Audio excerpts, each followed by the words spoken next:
ஓர் விநாயகருக்கு எத்தனை லிட்டர் தேன் அபிஷேகம் செய்தாலும் ஒரு சொட்டு தேன் கூட கீழே வடிவதில்லை. அபிஷேகம் செய்யும் தேன் அனைத்தையும் விநாயகர் தன் மேனியிலேயே உறிந்து கொள்கிறார். இந்த விநாயகரை பற்றி தங்களுக்கு தெரியுமா? சரி, இதோ பார்ப்போம். கும்பகோணத்திற்கு 10 கிலோமீட்டர் தொலைவில் திருப்புறம்பியம் என்ற ஊர் இருக்கிறது. இங்குள்ள சிவன் ஆலயத்தில் பிரளயம் காத்த விநாயகர் என்ற விநாயகர் சன்னதி உள்ளது. இந்த விநாயகரை பற்றிய வரலாறு இதோ.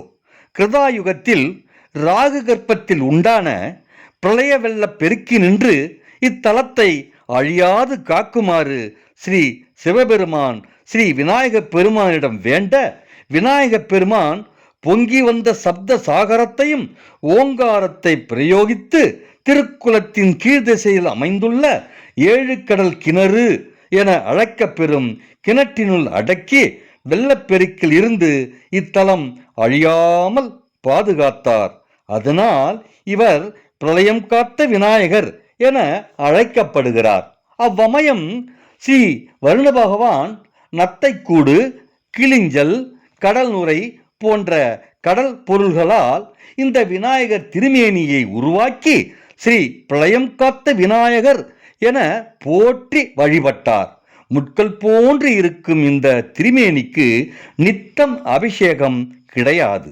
ஆண்டுதோறும் விநாயகர் சதுர்த்தி அன்று மட்டும் இரவு முழுவதும் சுமார் 100 கிலோ தேனை கொண்டு இவருக்கு அபிஷேகம் செய்கிறார்கள். அபிஷேகம் செய்யப்படும் தேன் ஒரு சொட்டு கூட தரையில் சிந்துவது கிடையாது. தேன் முழுவதும் ஸ்ரீ விநாயகரின் திருமேனியிலேயே உறிஞ்சப்படுவது கண்கொள்ளா காட்சியாகும்.